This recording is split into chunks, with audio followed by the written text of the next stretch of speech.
우리가 알고 있는 봉건 일본의 이미지는 사실 절반도 맞지 않습니다. 사무라이의 명예, 기모노를 입은 여인들의 우아함, 다도와 하이쿠로 대표되는 정제된 문화. 근데 그 화면 뒤에 감춰진 실제 성문화를 들여다보면 우리가 상상하던 그림이 완전히 뒤집히거든요. 역사책도, 할리우드 영화도, 심지어 일본 드라마조차 이 부분은 철저하게 미화하거나 지워버렸습니다. 계급이 성을 지배하고 종교가 욕망을 정당화하고 화려한 유곽 뒤에는 빚으로 묶인 여성들이 있었죠. 지금부터 그 이면을 하나씩 꺼내보겠습니다.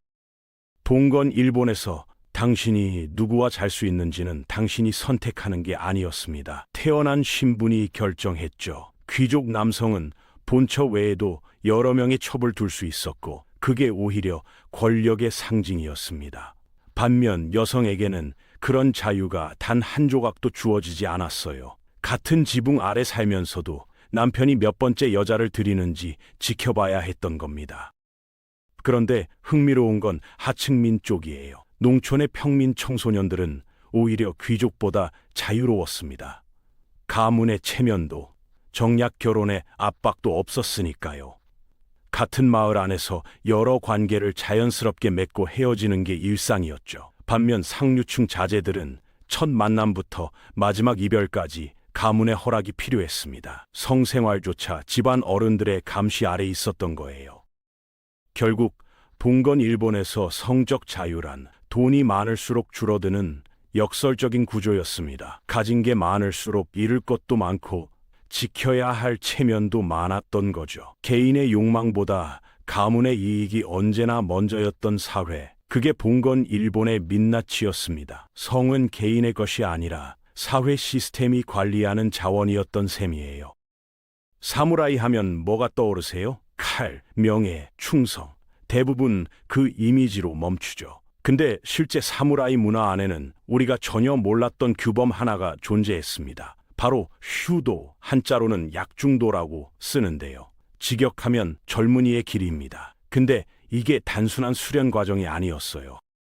휴도는 성인 사무라이가 12세에서 18세 사이의 소년과 관계를 맺는 걸 문화적으로 용인하고 심지어 장려했던 규범이었습니다. 지금 기준으로 보면 충격적이지만 당시엔 이게 교육의 일환으로 여겨졌어요. 스승이 제자에게 검술과 예법을 가르치듯 삶의 방식과 유대감을 몸으로 전수한다는 논리였죠. 사무라이의 명예 코드인 부시도 안에 이 관계가 포함되어 있었다는 게 지금 우리 감각으로는 쉽게 받아들여지지 않습니다.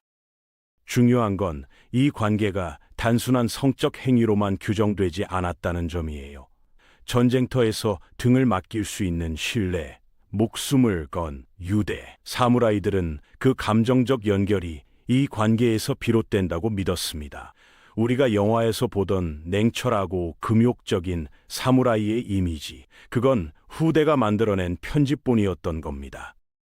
절 안에서는 다를 거라고 생각하셨나요? 승려라면 당연히 금욕을 지켰을 거라고요. 현실은 꽤 달랐습니다. 일본 불교 역사를 들여다보면 계율과 실제 생활 사이의 간극이 생각보다 훨씬 컸거든요. 머리를 깎고 가사를 걸쳤다고 해서 욕망까지 사라지는 건 아니었던 겁니다.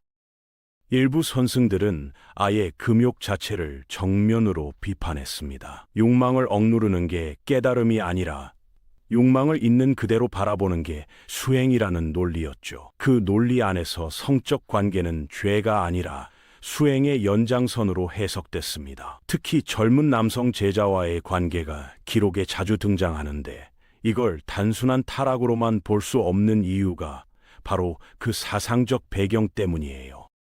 여기서 잠깐 가상의 인물을 한 명 떠올려 볼게요. 17세기 교토의 어느 절에서 20년째 수행 중인 중년 승려 도겐. 그는 새벽 예불을 한 번도 빠진 적 없고 경전 암송도 누구보다 정확했습니다. 근데 그의 방 안에는 10년째 함께 지내는 젊은 제자가 있었고 절 안 모두가 그 관계를 알면서도 아무도 문제 삼지 않았어요. 종교적 이상과 인간적 현실 사이 그 간극을 본 건 일본의 사찰은 그렇게 조용히 품고 있었던 겁니다. 같은 시대, 같은 나라인데 사는 방식이 이렇게 다를 수 있을까 싶을 정도입니다. 에도 시대 교토의 귀족 자제와 농촌 마을의 평민 청소년, 이 둘의 연애 방식은 거의 다른 나라 이야기처럼 달랐거든요. 신분이 다르면 먹는 것도 다르고 입는 것도 다르고 사랑하는 방식도 달랐던 겁니다.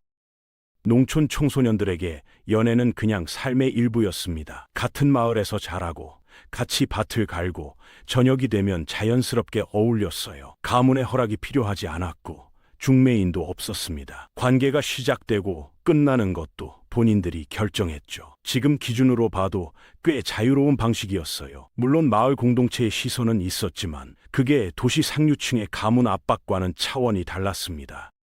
반면 상류층 청소년들은 달랐어요. 누구를 좋아한다는 감정 자체가 사치였습니다. 결혼은 본인이 결정하는 게 아니라 집안 어른들이 협상 테이블에서 정하는 거였으니까요. 가문의 이익, 정치적 연대, 재산 합산, 그 계산이 끝난 후에야 당사자한테 통보가 됐죠. 성적 자유는커녕 감정적 자유조차 허락되지 않았던 겁니다. 결국 본 건 일본에서 자유란 가진 게 없는 사람들의 특권이었습니다. 본 건 일본에서 동성애는 죄가 아니었습니다. 지금 이 말이 의외로 들린다면 우리가 그동안 역사를 얼마나 서구적 시선으로 바라봤는지 생각해 볼 필요가 있어요. 중세 유럽에서 동성애는 종교적 단죄의 대상이었지만 같은 시기 일본에서는 전혀 다른 방식으로 받아들여졌거든요. 남성 간의 관계는 때로 미덕으로 여겨지기도 했습니다. 앞서 말한 휴도 문화가 사무라이 사회에 있었던 것처럼 군대와 사찰에서는 이런 관계가 오히려 결속을 강화한다고 봤어요. 전쟁터에서 목숨을 함께 걸어야 하는 관계, 그 유대가 어디서 비롯되는지를 당시 사람들은 지금과는 완전히 다른 방식으로 해석했던 겁니다. 남성 매춘부가 남성과 여성 고객을 동시에 상대하는 것도 사회적으로 크게 문제가 되지 않았어요. 흥미로운 시각도 있었습니다. 일부에서는 여성과의 관계가 남성의 정신적 에너지를 소모시킨다고 봤거든요. 수행자나 전사에게 그 에너지는 아껴야 할 자원이었던 겁니다. 물론 이런 관계들은 영원하지 않았어요. 성인이 되거나 지위가 바뀌는 시점에 자연스럽게 마무리되는 경우가 많았죠. 낙인도 없고 단죄도 없이 그냥 삶의 한 챕터가 넘어가듯이 끝났습니다. 일본의 창조 신화 이야기를 한번 해볼게요. 신토의 세계관에서 세상이 어떻게 시작됐는지 아세요? 빛이 먼저 생기고 땅이 갈라지고 그 다음에 생명이 탄생하는 식의 서사가 아닙니다. 신토 창조 신화의 핵심에는 성적 결합이 있어요. 세상이 만들어지기 전에 두 신이 먼저 서로의 몸을 결합했습니다. 그리고 그 행위로부터 섬이 생겨나고 강이 흐르고 바람이 불기 시작했죠. 이자나기와 이자나미, 이 두 신의 이야기입니다. 이들은 하늘에서 내려온 창으로 바다를 휘저어 땅을 만들었고 서로의 몸이 어떻게 다른지를 확인한 뒤 결합했어요. 그 결합이 곧 창조의 시작이었습니다. 서구 종교에서 성이 원죄와 연결되는 것과는 완전히 다른 출발점이죠. 신토에서 성은 부끄러운 것도 숨겨야 할 것도 아니었습니다. 세상을 만든 행위 그 자체였으니까요. 이 신화가 봉건 일본 사회에 미친 영향은 생각보다 깊었습니다. 성을 죄악시하는 문화적 토대 자체가 없었던 거예요. 신이 그렇게 했으니 인간이 그걸 따르는 건 자연스러운 일이었던 겁니다. 금기가 아니라 자연의 섭리로 받아들여졌던 성, 그 인식이 봉건 일본의 성문화 전반을 관통하는 뿌리였습니다. 성행위로 깨달음을 얻을 수 있다고 하면 어떻게 반응하실 것 같으세요? 사기처럼 들리죠. 근데 봉건 일본의 특정 불교 분파에서는 이게 진지한 수행 이론이었습니다. 욕망을 억누르는 게 아니라 욕망을 통과해서 그 너머로 가는 것, 그게 깨달음이라는 논리였거든요. 이 사상의 핵심은 자아의 해체입니다. 성적 결합의 절정 순간에 나라는 경계가 흐려지고 상대와 하나가 되는 감각이 온다는 거예요. 그 순간을 이들은 에고가 사라지는 찰나로 해석했습니다. 선불교에서 말하는 무아의 경지, 그걸 명상이 아닌 다른 방식으로 도달하려 했던 거죠. 성행위가 단순한 번식이나 쾌락이 아니라 영적 각성의 통로라는 겁니다. 물론 이건 당시에도 급진적인 해석이었어요. 주류 불교 입장에서는 받아들이기 힘든 주장이었고 논쟁도 많았습니다. 근데 이 사상이 아수의 소수 의견으로 묻힌 게 아니라 실제로 수행 공동체 안에서 실천됐다는 기록이 남아 있어요.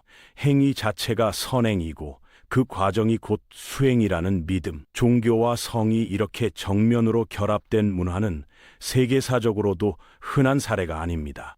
봉건 일본은 그 드문 사례 중 하나였던 겁니다.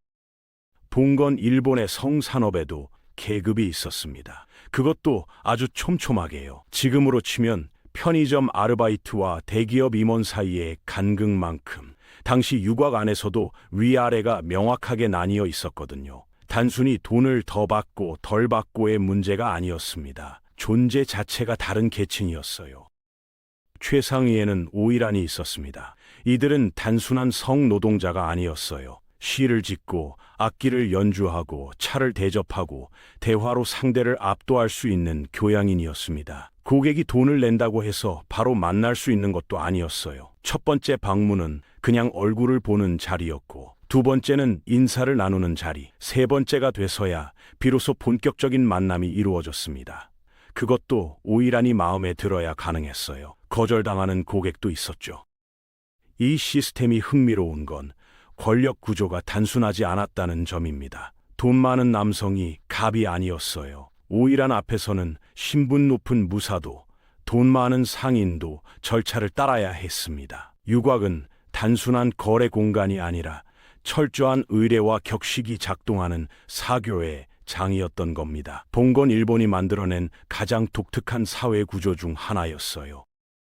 근데 화려한 겉모습 뒤에는 전혀 다른 현실이 있었습니다. 오이란의 삶을 동경했던 사람들이 많았지만 실제로 그 안으로 들어간 여성들의 이야기는 달랐어요. 대부분은 스스로 선택해서 그 자리에 온 게 아니었거든요. 가난한 집안에서 팔려오거나 어린 나이에 팔려와 훈련을 받은 경우가 대부분이었습니다.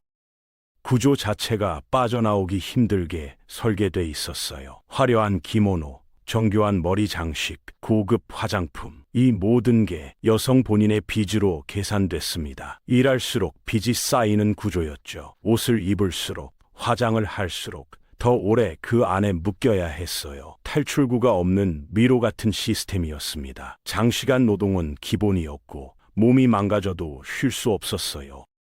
훈련 과정도 혹독했습니다. 시, 음악, 다도, 대화법, 수년에 걸쳐 이 모든 걸 익혀야 했는데 그게 교양 한양이 아니라 상품 가치를 높이기 위한 과정이었던 거예요. 시간이 지나면서 더 저렴한 유곽이 생겨나고 고급 오이란 문화는 점점 입지를 잃었습니다. 결국 이 여성들은 화려함이라는 포장지에 가려진 채 시스템에 소비되고 버려졌던 겁니다. 봉건 일본의 성산업은 그렇게 작동했어요. 봉건 일본의 결혼은 사랑으로 시작되는 경우가 거의 없었습니다. 특히 상류층에서는요, 결혼은 두 사람의 선택이 아니라 두 가문의 계약이었어요. 협상 테이블에 앉는 건 당사자가 아니라 집안 어른들이었고, 조건이 맞으면 당사자한테 통보가 됐습니다. 감정은 그 다음 문제였죠. 남성에게 주어진 규칙과 여성에게 주어진 규칙은 처음부터 달랐습니다. 남성은 본처 외에 여러 첩을 둘 수 있었어요. 그게 법적으로도 사회적으로도 용인됐습니다. 오히려 첩을 많이 둔다는 건 그만큼 재력과 권력이 있다는 증거였죠. 반면 여성은 단 한 명의 남편만 허용됐습니다. 남편이 몇 번째 여자를 들이든 그걸 받아들이는 게 아내의 역할이었어요. 같은 지붕 아래에서 그 현실을 견뎌야 했던 겁니다. 그렇다고 상류층 여성들이 완전히 수동적이었던 건 아니에요. 일부는 비공식적인 관계를 유지하기도 했습니다. 들키면 파국이었지만 그 위험을 감수하는 경우도 있었어요. 이혼과 재혼도 상류층에서는 드물지 않았는데 순수한 감정의 문제가 아니라 더 나은 조건을 찾아가는 전략적 선택이었습니다. 반면 하층민은 경제적 이유로 평생 한 배우자와 살았어요. 사랑이 아니라 생존이 결혼의 이유였던 시대, 그게 봉건 일본의 현실이었습니다. 봉건 일본의 성문화, 어떻게 보셨나요? 우리가 알던 그 이미지와는 꽤 달랐죠. 사무라이의 명예 뒤에는 휴도가 있었고, 승려의 가사 안에는 욕망이 있었고, 화려한 유곽 뒤에는 빚으로 묶인 여성들이 있었습니다. 신화는 성을 창조의 행위로 봤고, 일부 종교는 그걸 깨달음의 수단으로 삼았어요. 결국 이 모든 이야기가 말하는 건 하나입니다. 성은 언제나 그 사회의 권력 구조를 그대로 반영한다는 거예요. 누가 자유롭고 누가 통제받는지, 누가 선택하고 누가 선택당하는지, 그 답이 봉건 일본의 성문화 안에 고스란히 담겨 있었습니다. 역사를 들여다보는 이유가 바로 여기에 있어요. 과거의 민낯을 보면 지금 우리가 당연하게 여기는 것들이 얼마나 만들어진 것인지 보이기 시작하거든요. 여기까지 오늘 준비한 영상은 끝났습니다. 다음 시간에 다른 영상으로 찾아뵙겠습니다. 감사합니다.